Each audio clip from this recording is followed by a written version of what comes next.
Un saludo muy cordial, mis hermanos y hermanas. Qué bueno verlos aquí otra vez en este día para estudiar un poco más sobre el tema de los 24 ancianos. Queremos en nuestro tema de hoy, nuestro primer tema de hoy, repasar y resumir lo que estudiamos ayer en las dos sesiones y entonces vamos a entrar en terreno nuevo. Pero antes de eso queremos empezar el día con una oración, así que les invito a inclinar sus rostros y vamos a orar. Padre Celestial, venimos ante tu trono con confianza porque venimos en el nombre de Jesús. Venimos solicitando sabiduría este día. Vamos a estudiar algunas cosas muy impresionantes y pedimos, Señor, que tú nos instruyas por medio de tu Espíritu Santo y el ministerio de los ángeles. Te damos gracias de antemano por tu presencia y sabemos que has escuchado esta oración porque te lo pedimos en el precioso nombre que es sobre todo nombre, el nombre de Jesús. Amén. Vamos a repasar lo que estudiamos en nuestros últimos dos temas. El primer punto es que Jesús tuvo que venir a esta tierra para cumplir una misión doble. En primer lugar, tuvo que venir para vivir una vida perfecta que le pudiera ofrecer a la ley en lugar nuestro, porque la ley exige perfección. En segundo lugar, vino para cargar los pecados y pagar la pena del pecado nuestra, para que nosotros no tengamos que morir si recibimos la vida y la muerte de Él como nuestro Salvador. Es decir, Jesús vino para vivir una vida perfecta y para morir por los pecados de todos los seres humanos. Para que si nosotros lo aceptamos, entonces la vida de Jesús cuenta como si fuera la nuestra. Y la muerte de Cristo cuenta también la nuestra. Esa era la misión y el desafío de Jesús. El Señor Jesucristo se despidió de las huestes celestiales y vino a este planeta para cumplir esa doble misión. Pero había un enemigo que le había quitado el territorio y la posición de rey a Adán. Y él quería impedir que Cristo cumpliera su misión. Así que usó 4 métodos, Satanás usó 4 métodos para procurar impedir que tuviera éxito en vivir su vida perfecta y morir por el pecado, para recuperar el patrimonio perdido y para recuperar también la posición como gobernante del planeta. Nos dimos cuenta ayer que procuró matar a Jesús antes de que llegara a la cruz. Procuró infectar a Jesús con el virus del pecado para que no fuera una víctima perfecta. Procuró desviar al Señor Jesucristo del camino que Dios había establecido, ofreciéndole un camino más fácil.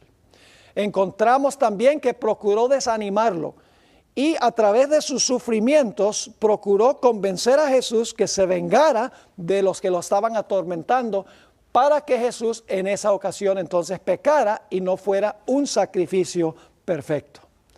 Pero cuando Jesús en la cruz del Calvario dijo, consumado es, estaba hablándole a su Padre y estaba diciendo, Padre, he cumplido con mi misión. He vivido una vida perfecta y ahora estoy a punto de morir por los pecados de todos los seres humanos. Y luego el Señor Jesucristo, sus últimas palabras en la cruz fueron, Padre, en tus manos encomiendo mi espíritu. Padre, tú dijiste que si yo cumplía la misión fielmente, que tú me ibas a llamar del sepulcro para que yo, por la vida que reside en mí, pueda tomar de nuevo mi vida por tu permiso, como lo dice en el Evangelio según San Juan. Así es que muy temprano, el primer día de la semana, descendieron 2 ángeles del cielo. Uno se ubicó en la piedra que estaba enfrente del sepulcro después de haberla quitado. El otro ángel se paró delante del sepulcro y con una voz de mando dijo, oh Hijo de Dios, te llama. Y entonces ahora Jesús salió del sepulcro por la vida que estaba en él, por el permiso de su Padre de tomar su vida por la vida que estaba en él. Jesús resucitó. Pasó 40 días en esta tierra y llegó el momento de regresar al cielo. Ahora Jesús le había dicho a los habitantes celestiales, yo voy a ir a la tierra a cumplir esta doble misión, para vivir y para morir. Pero estaré de regreso en 33 años. Así que vayan preparando la fiesta. Y en nuestro estudio, en la última sesión, analizamos el contenido de Apocalipsis. Y nos dimos cuenta que en Apocalipsis el capítulo 4 se está preparando el lugar santo para la llegada de Cristo al cielo en el momento de su ascensión. Nos dimos cuenta que ahí en Apocalipsis 4 hay varios seres presentes. En primer lugar, un personaje sentado en el trono, que es Dios el Padre. Cristo no ha llegado. Cuando Cristo llegó, se sentó con el Padre en el trono. Cristo no ha llegado, está el Padre sentado en el trono. Alrededor del trono hay 24 tronos, que son los 24 ancianos, representantes de los mundos que nunca pecaron. Si el número es literal o simbólico, eso lo vamos a tratar después. Vamos paso por paso. En medio del trono se encuentran los 4 seres vivientes, que son los querubines y los serafines. Se encuentra presente en Apocalipsis 4 el Espíritu Santo, simbolizado por el candelabro de 7 brazos, los 7 espíritus. 7 significa plenitud o algo completo, algo total. Está el Espíritu Santo presente ahí en su plenitud. Pero en el capítulo 4 están faltando una persona y un grupo. No está presente en el capítulo 4 Jesús. Y tampoco está presente la hueste angélica. No aparece en ninguna parte. Y nos preguntamos, ¿por qué no estaba Jesús? ¿Por qué no estaba la hueste angélica en Apocalipsis 4? La razón es muy sencilla. La hueste angélica había venido a la tierra para recoger a Jesús para llevárselo al cielo, al lugar santo del santuario. Por eso es que Jesús no estaba allí, ni estaba tampoco la hueste angélica. En Apocalipsis está preparando el salón para recibir al héroe de guerra. Regrese al cielo victorioso, herido pero vivo, victorioso sobre el enemigo. Ahora, en el capítulo 5 encontramos que se añade Jesús, se presenta como un cordero inmolado, tiene las heridas frescas en su cuerpo, pero está vivo porque está parado. Se acerca a donde está el Padre de un silencio sepulcral, porque los ángeles han estado cantando. Jesús asciende, cuando entra por las puertas de la ciudad, Jesús levanta la mano y dice silencio. Y entonces Jesús entra a la presencia de su Padre, porque Él quiere saber si su sacrificio ha sido suficiente como para salvar a sus hijos y a sus hijas. El contenido del libro que está sellado es un testamento. El testamento revela quién va a heredar con Jesús la vida eterna. ¿Quién va a heredar la salvación? Si por algún motivo ese libro no se abre, todos estarán perdidos. Nadie va a heredar nada. Así que Juan llora y clama porque no se consigue nadie digno. Pero ahora, después que Jesús se presenta delante del Padre, el Padre abraza a su Hijo, le dice, es suficiente tu sacrificio. Y entonces el Padre dice, adórenle todos los ángeles de Dios. Y entonces en la última parte de Apocalipsis 5 tenemos este hermoso himno en honor del Redentor, que ha redimido la raza humana en su trabajo aquí en la tierra. ¿Les quedó claro el panorama? Eso fue lo que estudiamos en nuestro tema de ayer. Ahora vamos al estudio número 3, que encontramos en la página 33, y la pregunta que queremos contestar es, ¿quiénes son los 24 ancianos? Y voy a seguir este material bastante de cerca, así que para que ustedes puedan seguirlo allí en el sílabo que tienen ante ustedes. En años recientes se ha discutido mucho en cuanto a la identidad de los 24 ancianos. El punto de vista tradicional de la Iglesia Adventista es que este grupo se compone de aquellos que resucitaron con Jesús. Recuerdan que hablamos de ese grupo que cuando Cristo resucitó salieron del sepulcro, fueron a la ciudad y testificaron. Esa es la posición tradicional de la mayoría en la iglesia. Según este concepto, cuando Jesús ascendió al cielo 40 días después de su resurrección, se llevó a los 24 ancianos y se los presentó al Padre como primicias de la gran cosecha final cuando Cristo venga en poder y gloria. La pregunta clave ¿es este concepto un concepto correcto? Es decir, ¿concuerda este concepto con toda la evidencia bíblica? Eso es lo que queremos averiguar ahora en nuestro estudio. Vamos a empezar en Job 38 y el versículo 4 hasta el versículo 7. Aquí Dios le hace una serie de preguntas a Job. Y en esa serie de preguntas Dios le está diciendo a Job, mira, ¿dónde estabas tú cuando creé este mundo? Dice allí en Job 38 y el versículo 4, ¿dónde estabas tú cuando yo fundaba la tierra? Házmelo saber si tienes inteligencia. ¿Quién ordenó sus medidas, si lo sabes? ¿O quién extendió sobre ella cordel? ¿Sobre qué están fundadas sus bases? ¿O quién puso su piedra angular? Está hablando de la creación, ¿verdad que sí? Y ahora noten que se hace una pregunta. Cuando alababan todas las estrellas del alba y se regocijaban todos los hijos de Dios. Es decir, cuando Dios creó este mundo, ya existían las estrellas de alba, los hijos de Dios ya existían porque cantaron cuando Dios creó este mundo. Ahora, resumiendo los puntos importantes, Job 38, 1 al 7 nos da una descripción de la semana de la creación. Las estrellas del alba y los hijos de Dios ya existían y fueron testigos oculares de la creación. Y debemos entender que las estrellas del alba e hijos de Dios están en paralelismo sinónimo. Es decir, no son dos diferentes grupos, son el mismo grupo. Ustedes saben que el lenguaje poético hebreo tiene lo que se llama sinónimo, a donde se da una frase y luego en una segunda frase se repite el mismo pensamiento, pero con diferentes palabras.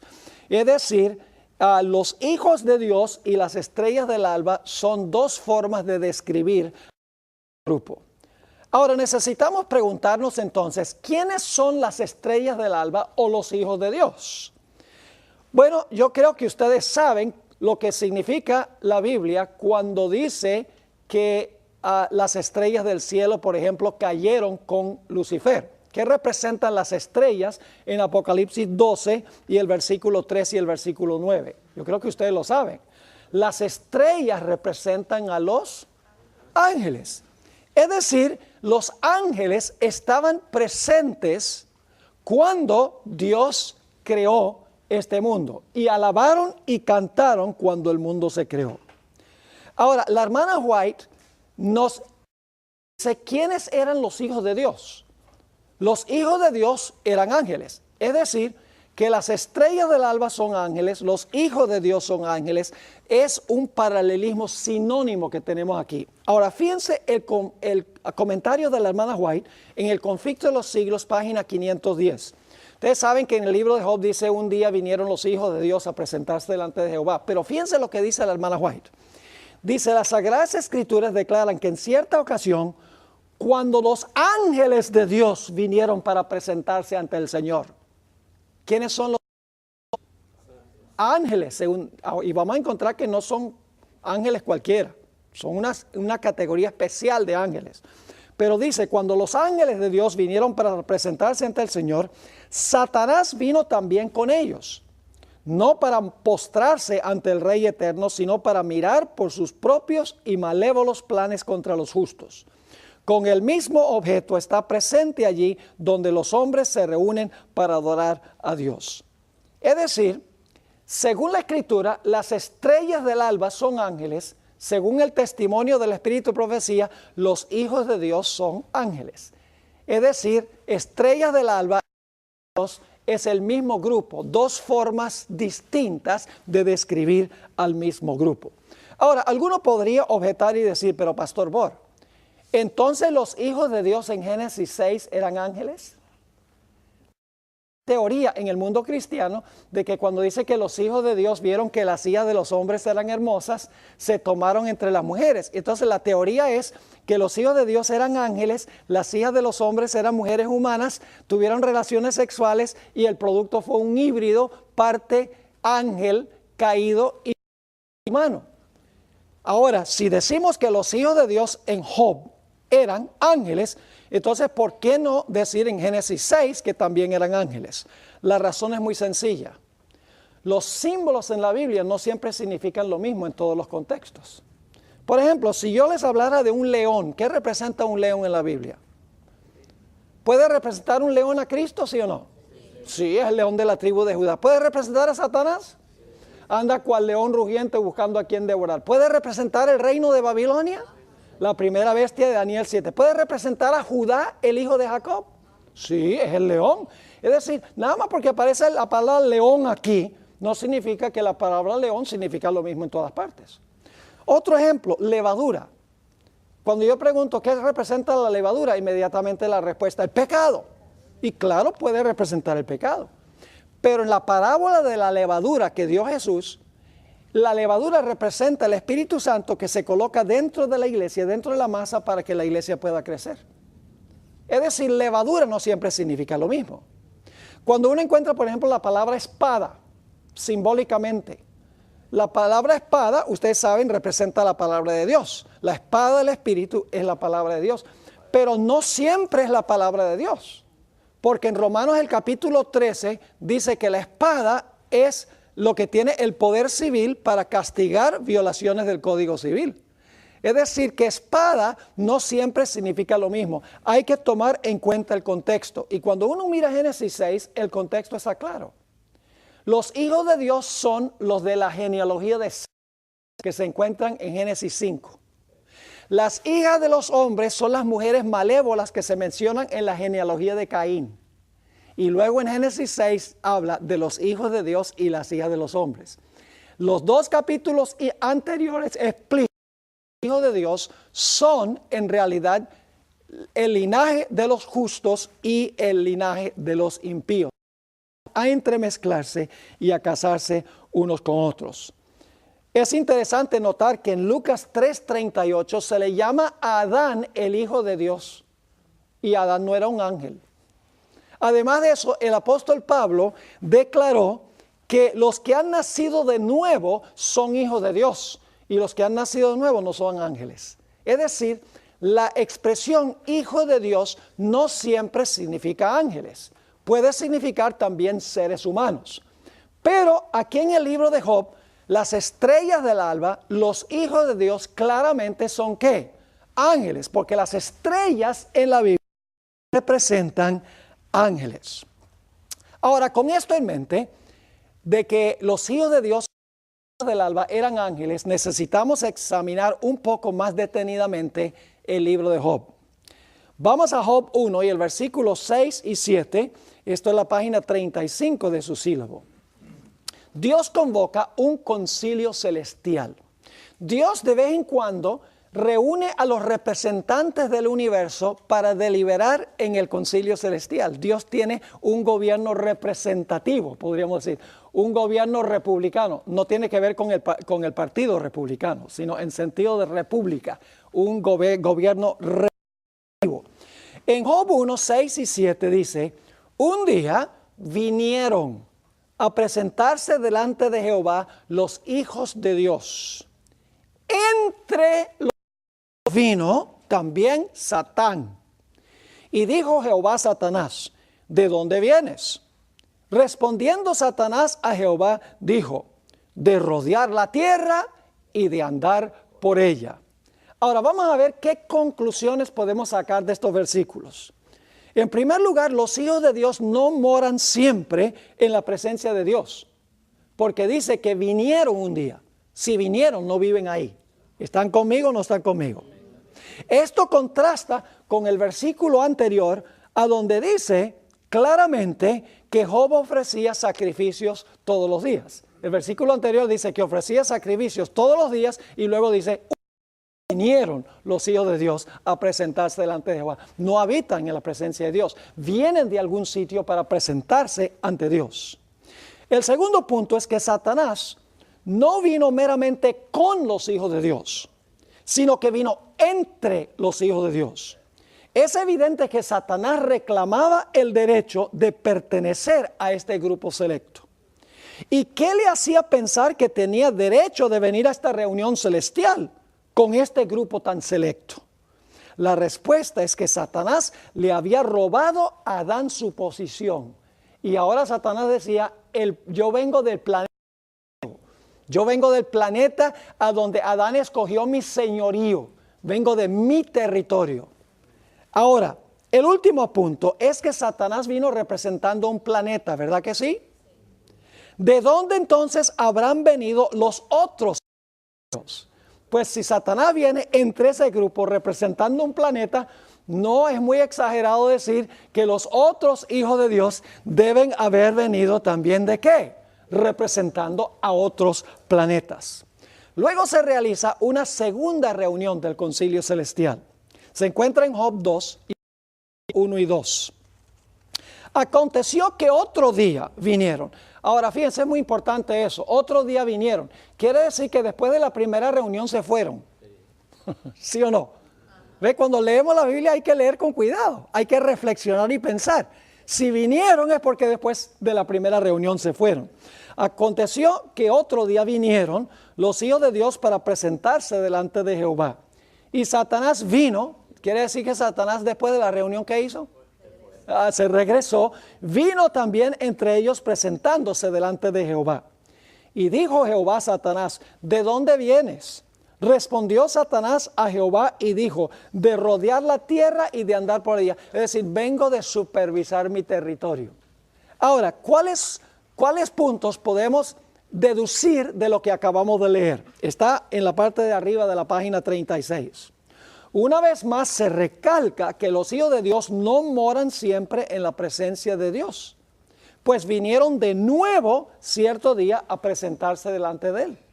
Si vinieron a presentarse de nuevo delante de Jehová, tienen que haberse ido a su lugar de habitación después de la primera reunión. ¿Está claro?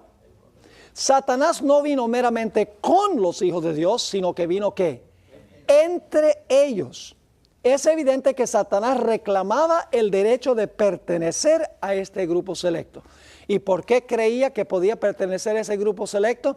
Porque él le había quitado el trono a Adán y le había quitado el territorio. Él dice, ahora yo represento el planeta. Y Dios le respetó eso, pero le dijo, te voy a mandar a Jesús. Y Jesús va a vivir la vida perfecta y él va a morir por todos los pecados y te va a quitar lo que tú le quitaste a Adán. Y por eso Satanás está esperando a Jesús cuando Jesús viene. Finalmente, Satanás vino representando un planeta, la Tierra. Entonces la pregunta es, ¿de dónde habrán venido los otros hijos de Dios? Sería muy exagerado sugerir que también representaba otros mundos. Yo creo que no, porque ese es el grupo que viene a presentarse delante de Jehová. Ahora, hay otro episodio muy interesante que encontramos en 2 de Crónicas 8 y el versículo 18 al 22. Encontramos aquí que Dios no es un autócrata que toma decisiones unilaterales. Cuando hay decisiones importantes que tomar en cuanto a la administración del universo, Dios reúne a los representantes de todo el universo para deliberar. Dios no tiene que hacerlo. Dios sabe, Dios tiene las soluciones para todo. Pero Dios quiere mostrar que Él respeta la opinión de sus criaturas.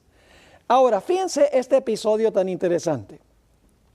Dice, entonces él, Micaías, porque la historia es que Acab quiere ir a pelear contra los sirios, y entonces él dice, necesitamos consultar a los profetas para ver si en realidad debemos ir a la guerra o no. Y consulta 450 profetas que tiene y todos, claro, son pagos por él. Dice, sí, ve a la guerra que tú vas a ganar. Y entonces Josafat dice, pero tú no tienes aquí un profeta que sea de Jehová, porque él sabía que los 450 eran falsos profetas. ¿No tienes uno de Jehová? Y dice acá, bueno, sí tengo uno, pero lo tengo ahí en el calabozo porque no hace sino profetizarme cosas malas. Y entonces dice Josafat, ese es el profeta verdadero, tráiganlo. Y ahora viene Micaías, el nombre del profeta es Micaías, y Acab le dice, mira, ¿debemos ir a la guerra, sí o no? Y lo dice con un tono amenazante. Y quiero que noten lo que sigue. Entonces Micaías dijo, oíd pues palabra de Jehová. Yo he visto a Jehová sentado en su trono, y todo el ejército de los cielos estaba a su mano derecha y a su izquierda. Y Jehová preguntó, ¿quién inducirá a Acab, rey de Judá, rey de Israel, para que suba y caiga en Ramón de Galad? En otras palabras, ¿quién va a convencer a Acab que vaya a la guerra para que lo maten en la guerra? Y uno decía así y otro decía de otra manera. Es decir, el concilio celestial está deliberando. Uno decía, bueno, vamos a hacerlo de esta manera, vamos a hacer de la otra manera. Ninguno quería ir a convencer a Acab de que fuera a la guerra para que lo mataran. Ahora fíjense, sigue diciendo, entonces salió un espíritu que se puso delante de Jehová y dijo, yo la induciré. Y Jehová le dijo, ¿de qué modo? Y él dijo, saldré y seré espíritu de mentira en la boca de todos sus profetas. ¿Quién era ese espíritu que estaba allá en el cielo en esta deliberación? No puede ser un ángel fiel porque los ángeles fieles no mienten. Tiene que ser Satanás que estaba en el concilio celestial. Así que dice, saldré y seré espíritu de mentira en la boca de sus profetas, que eran los 450 profetas. Y Jehová dijo, tú le inducirás y lo lograrás. Anda y hazlo así. ¿Se acuerdan que en Job Dios dijo, anda, pruébalo al máximo, pero no me lo mates? Aquí Dios le está dando permiso a este espíritu para que convenza a Acab que vaya a la guerra. Y luego dice en el versículo 22, y ahora he aquí, Jehová ha puesto espíritu de mentira en boca de todos sus profetas, pues Jehová ha hablado el mal contra ti. Ahora, cuando la Biblia dice que Dios colocó mentira, significa que Dios permitió. Es como con Job, Dios no causó los males de Job, Dios permitió que los males vinieran, pero en la Biblia lo que Dios permite se le atribuye a Dios, ¿ok? Aunque Dios no lo hace directamente. Es decir, que cuando en el universo se van a tomar decisiones muy importantes, llama a todos los representantes del universo para deliberar. Fíjense, cuando Lucifer se llenó de envidia contra Jesús, reunió el concilio celestial para razonar con Lucifer. Dice en Patriarcas y Profetas, página 14, reunidos en concilio celestial, los ángeles rogaron a Lucifer que desistiese de su intento. Dios reunió el concilio celestial. Cuando Adán y Eva, cuando fue necesario avisarle a Adán y Eva que Satanás había caído del cielo y iba a venir a tentarlos, fíjense lo que se decidió en el concilio celestial. Esto no es una decisión unilateral de Dios.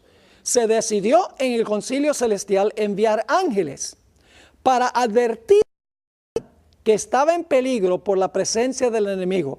2 ángeles se apresuraron a visitar a nuestros primeros padres, la santa pareja.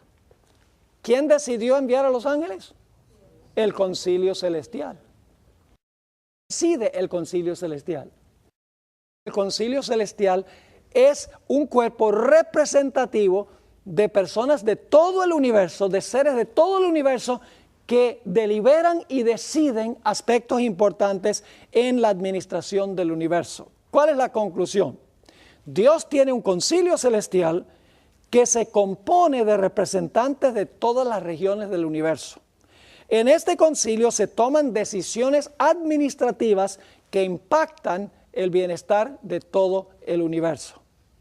Ahora, la hermana White no tiene dudas en cuanto a quiénes son estos hijos de Dios. Lo dice claramente. Ayer leí esta cita, esta porción que voy a leer, pero lo voy a leer de nuevo para que ustedes vean algo muy importante.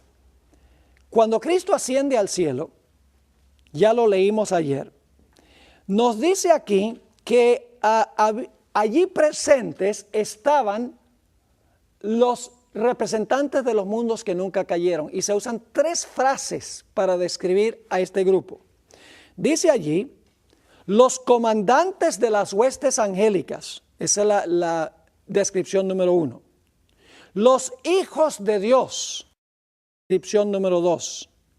Los representantes de los mundos que nunca cayeron, esa es la descripción número 3. Es el mismo grupo. Están, ¿qué cosa? Están congregados, esperando que Jesús llegue. El concilio celestial. ¿Ves que este es el concilio celestial, delante del cual Lucifer había acusado a Dios y a su Hijo? Los representantes de aquellos reinos sin pecado, sobre los cuales Satanás pensaba establecer su dominio, todos están allí para dar la bienvenida al Redentor. Ahora, algunos han afirmado que esta cita de la hermana White, ella está hablando de tres grupos distintos. Es decir, que los hijos de Dios, los comandantes de las huestes angélicas y los representantes de los mundos son tres grupos distintos.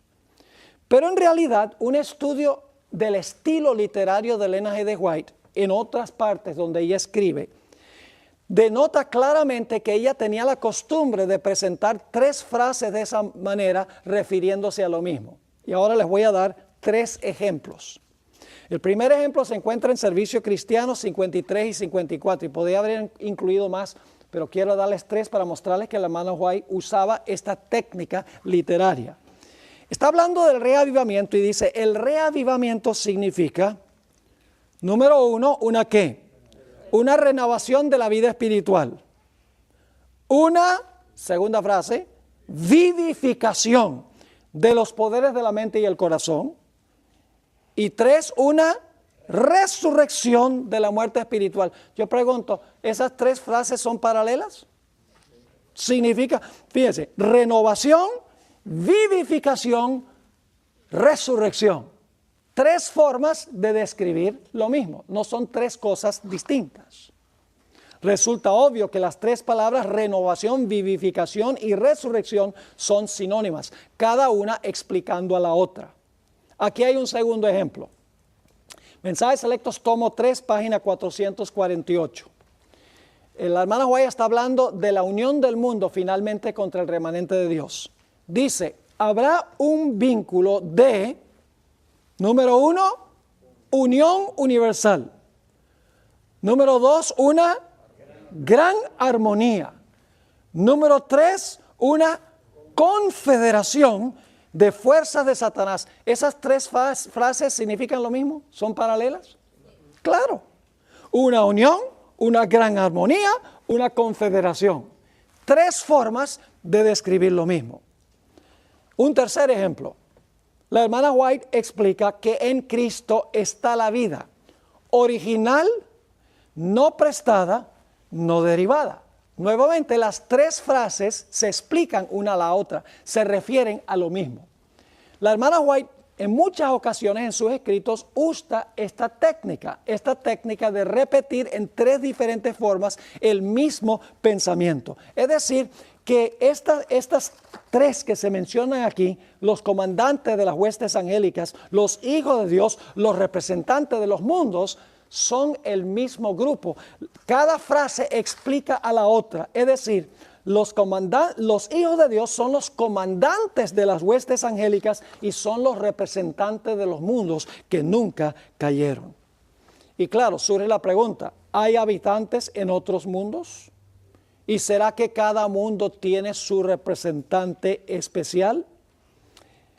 En Apocalipsis, el capítulo 12, ¿cuál alegraos cielos, no cielo, cielos, y los que moráis en ellos? ¿Captaron que está en plural? Los que habitáis en ellos, cielos y los que habitáis en ellos.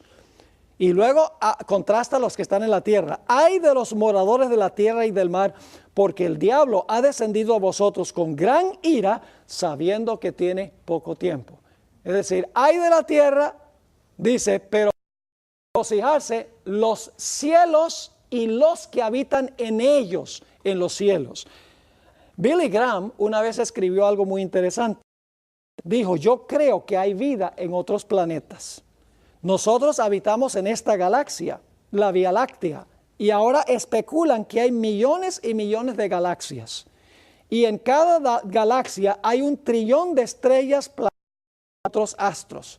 No puedo creer que nuestro planeta sea el único que tenga seres vivientes.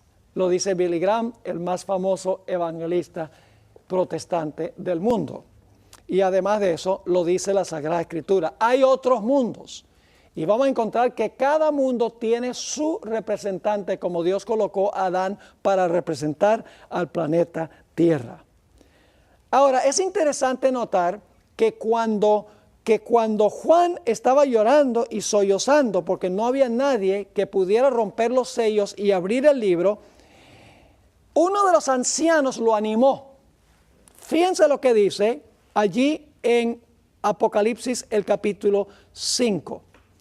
Dice, y uno de los ancianos, estamos en la parte de arriba de la página 39, y uno de los ancianos me dijo, no llores, he aquí el león de la tribu de Judá, la raíz de ha vencido para abrir el libro y desatar sus 7 sellos. ¿Quién le habló esas palabras según este texto a Juan?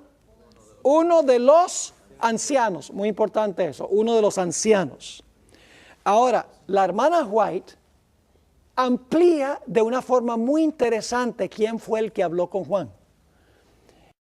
Que encontramos en Manuscripts, tomo 12, páginas 296 y 297, yo traduje esto porque es una cita que no está en español. Dice lo siguiente, hablando de este pergamino estaba escrito por dentro y por fuera. Juan afirmó, y yo lloraba mucho porque no se había hallado a ninguno digno de abrir el libro, ni de leerlo, ni de mirarlo. Luego la hermana White comenta, la visión de Juan impactó en sobremanera su mente. El destino de cada nación se hallaba en ese libro. Juan se angustió por no hallarse un ser humano o angélico que pudiese leer las palabras, o aún de mirar el libro. La agonía y el suspenso de su alma aumentaron hasta el punto, ahora escuchen bien, que uno de los ángeles, interesante, no cualquier ángel, uno de los ángeles fuertes se compadeció de él y colocándole la mano encima le dijo con certeza, no llores. He aquí que el león de la tribu de Judá, la raíz de David, ha vencido para abrir el libro y desatar sus 7 sellos. Según Apocalipsis fue uno de los ancianos. La hermana White identifica ese anciano como uno de los ¿qué? Uno de los ángeles fuertes.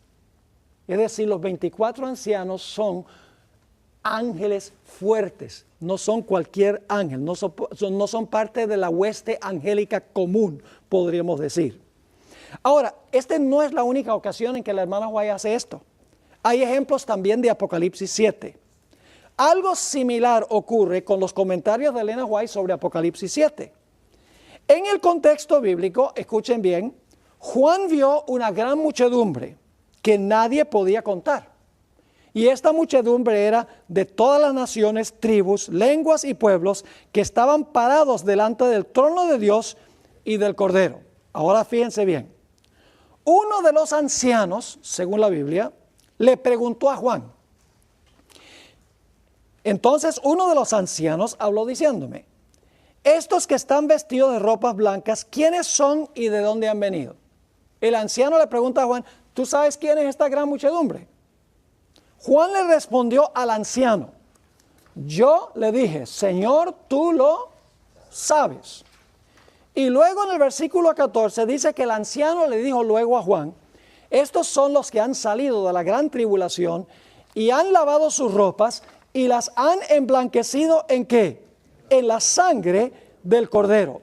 Ahora escuchemos el comentario de la hermana White. ¿Quién fue? ¿Con quién estaba hablando Juan? Con uno de los ancianos. Ahora escuchen la hermana White.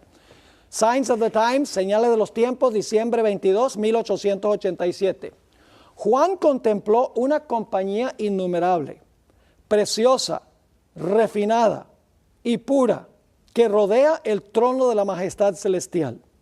El ángel le pregunta a Juan, estos que están vestidos de ropas blancas, ¿quiénes son y de dónde han venido? Según Apocalipsis, ¿quién hizo la pregunta? El anciano. Según la hermana White, ¿quién fue? El ángel. Sigue diciendo el Espíritu Profecía.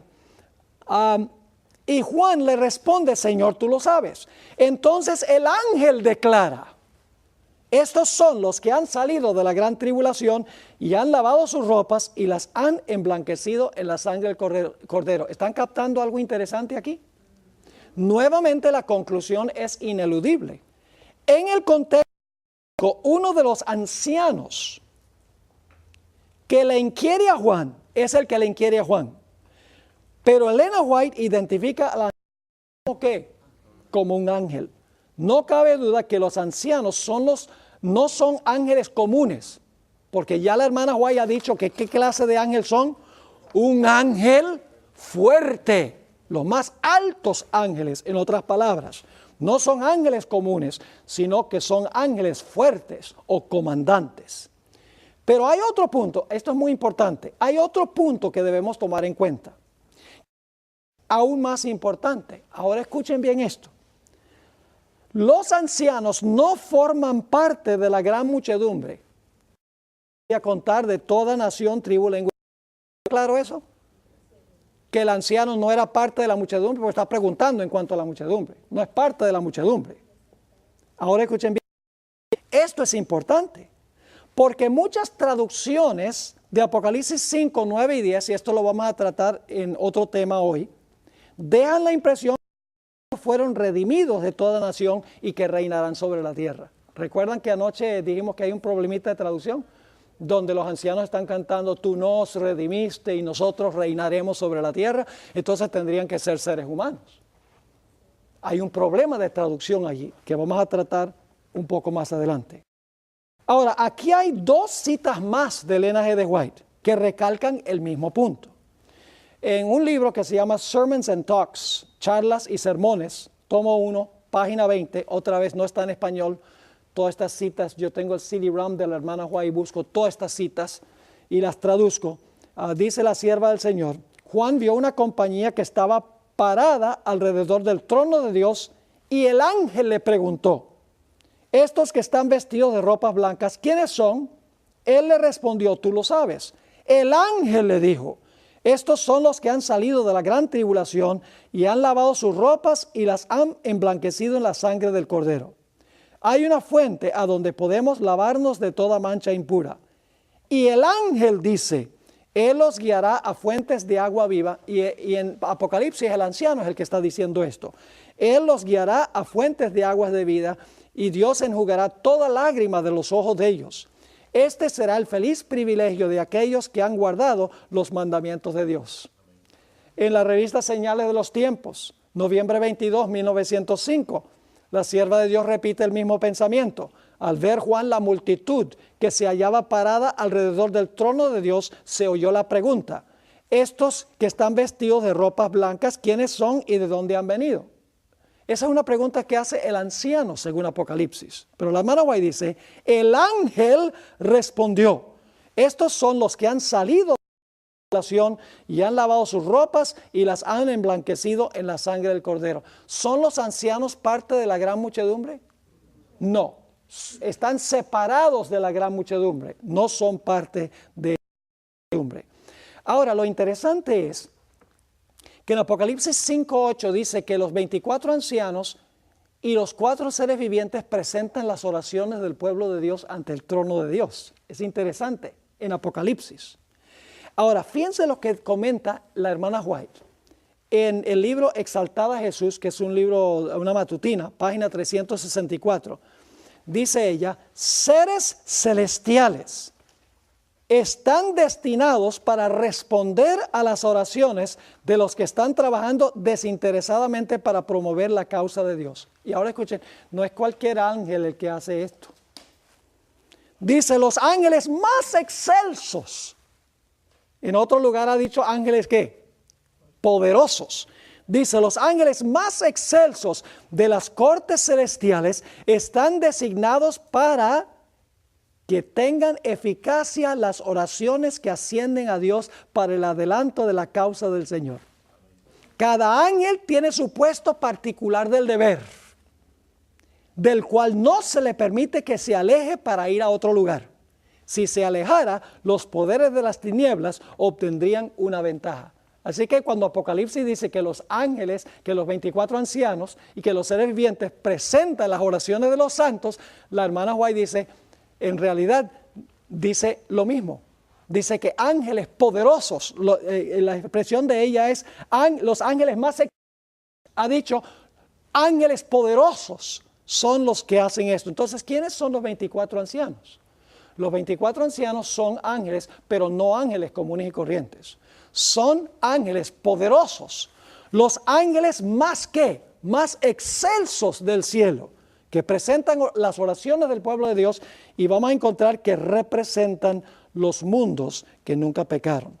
Ahora necesitamos hacernos la pregunta, ¿Por qué estaba Satanás entre ese grupo selecto cuando se celebró la reunión que se menciona en el libro de Job?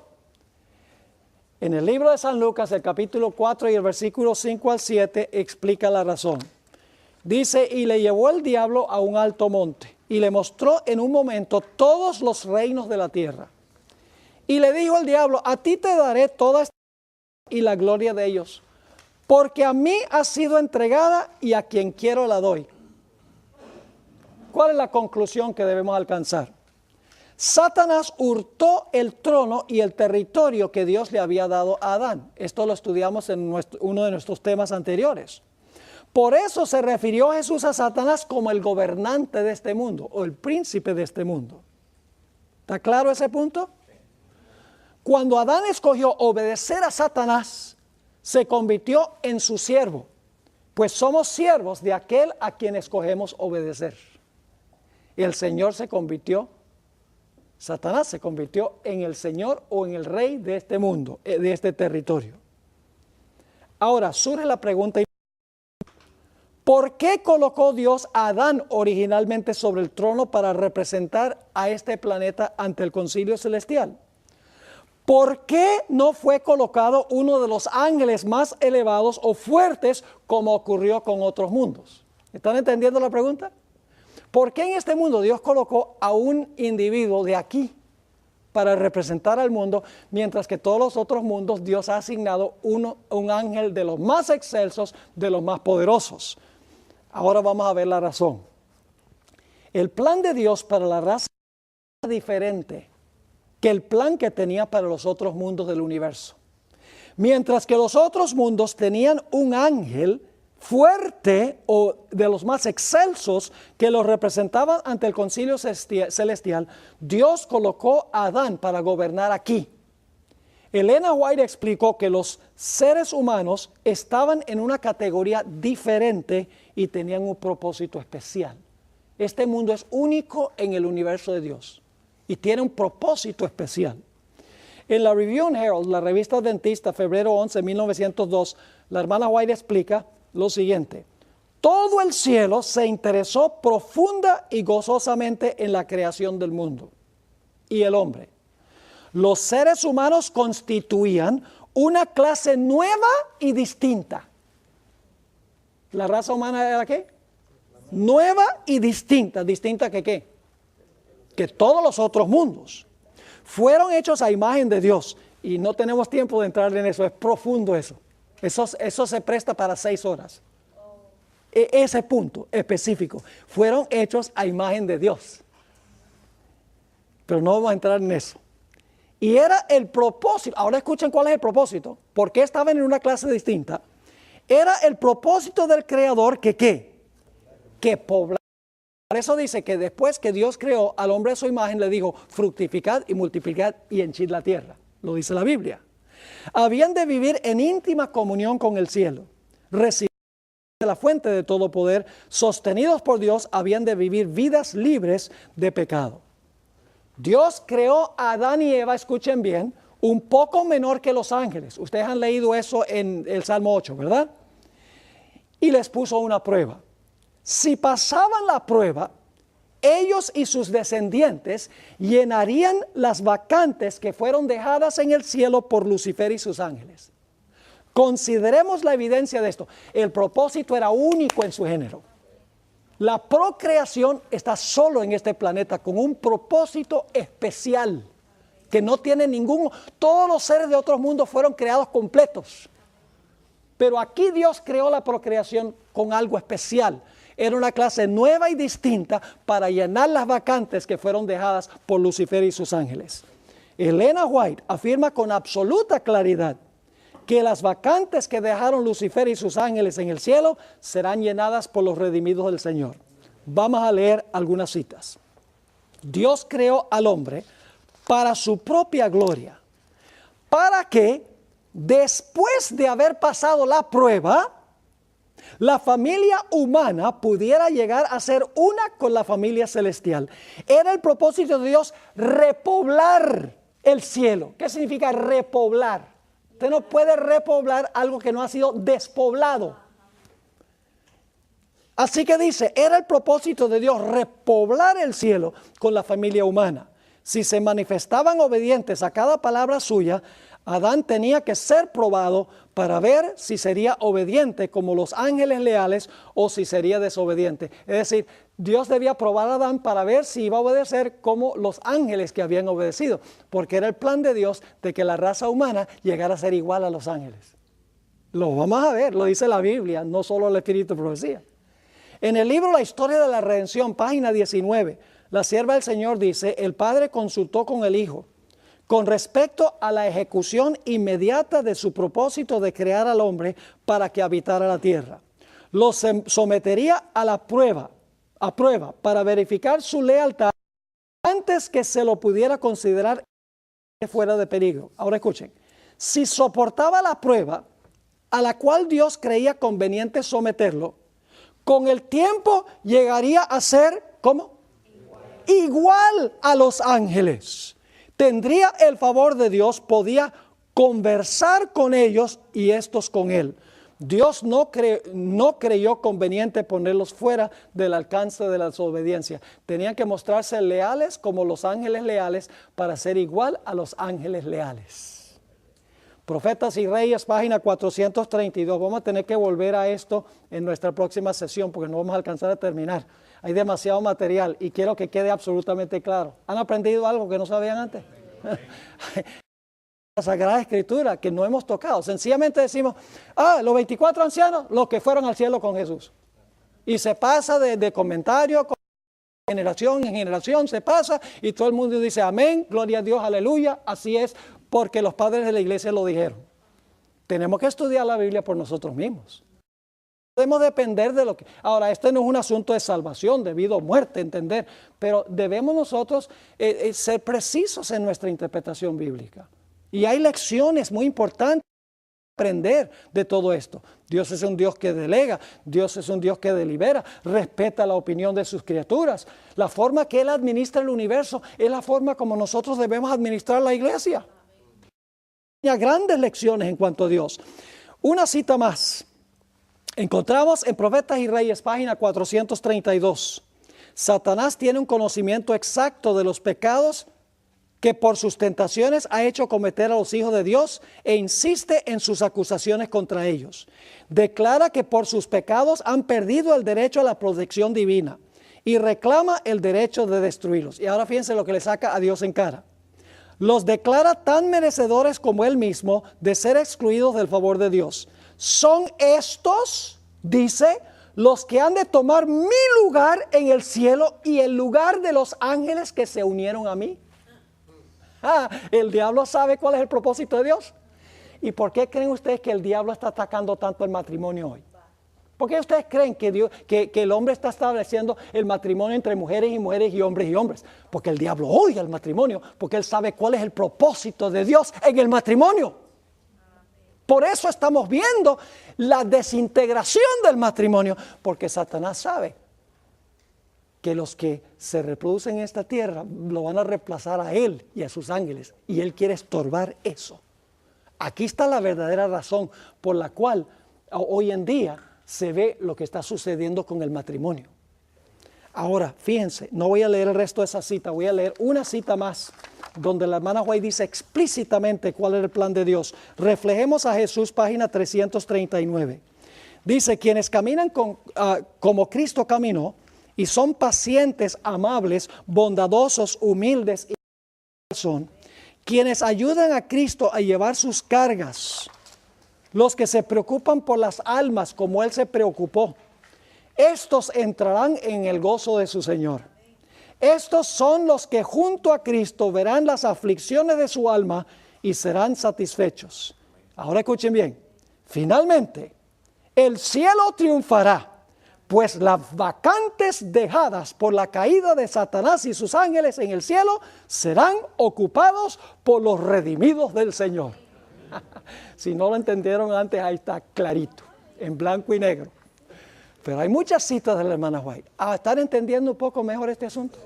Ahora, ustedes están preguntando, pero pastor, ¿dónde dice la Biblia tal cosa? Esa es una creación de Elena G. de White. Es un invento del espíritu de profecía, pero eso no está en la Biblia, ciertamente. ¿Ustedes creen que está en la Biblia? Permítame decir algo en cuanto al espíritu de profecía. La hermana White tenía solo 2 años y medio de educación primaria. 2 años y medio. Y uno lee sus escritos y dice, ¿cómo una persona que tenía 2 años y medio de educación primaria puede tener una profundidad teológica tan grande? Yo les digo algo. Yo he leído todas las críticas que se hacen contra la hermana White. Todos los puntos que la gente levanta contra la hermana White los he leído 1000 veces. Y todos han sido contestados por el Centro de Investigación White. No hay ningún argumento que no haya sido contestado. Pero cualquier persona ingenua que viene a esos puestos que encuentra uno en el internet, enseguida dice, mire, la hermana White dijo esto y no se cumplió y dijo aquello y empiezan a criticar. La mejor forma de saber si ella fue inspirada es leerla uno mismo y ver cómo ella armoniza con la Sagrada Escritura. Porque yo me maravillo, cada día más, yo les digo, yo me maravillo más al leer el Espíritu de Profecía y encontrar la armonía perfecta entre el Espíritu de Profecía y la Biblia. Cómo Dios ha usado a la hermana White para ampliar, para explicar, para que podamos entender mejor los conceptos que contenemos seminalmente en la Sagrada Escritura. Porque todas estas cosas están en la Biblia, si leemos la Biblia con cuidado. Pero lamentablemente muchos cristianos lo muy superficialmente la Biblia. Para la mayoría de los cristianos, ellos dicen, Cristo y ya no necesitamos saber más nada. Murió en la cruz, nos salvó, aleluya, gloria a Dios, puedo seguir pecando como siempre he hecho y la gracia de Dios me va a salvar. Y eso es lo único que conocen de la Sagrada Escritura. Pero nosotros como adventistas tenemos que ir más allá. Nosotros tenemos el don precioso del Espíritu de Profecía que nos amplía, que nos explica, que corrige a los que yerran. ¡Qué bendición tan grande de Dios! Y qué triste que inclusive en la iglesia adventista hay ministros que dudan del don de profecía y abiertamente lo critican desde púlpitos de la iglesia adventista, recibiendo su salario de los diezmos de la iglesia. Ese es un sacrilegio, mis hermanos y hermanas. El problema es que no leen el Espíritu de Profecía. Yo he encontrado que hay 2 clases de personas que critican el Espíritu de Profecía. La primera clase de personas que critican el Espíritu de Profecía son aquellos que nunca la leyeron. Y la segunda clase de personas es los que leen a la hermana White con la intención de criticar. Y ninguna de esas personas va a recibir una bendición. En nuestra próxima sesión terminaremos esto y entraremos en territorio nuevo.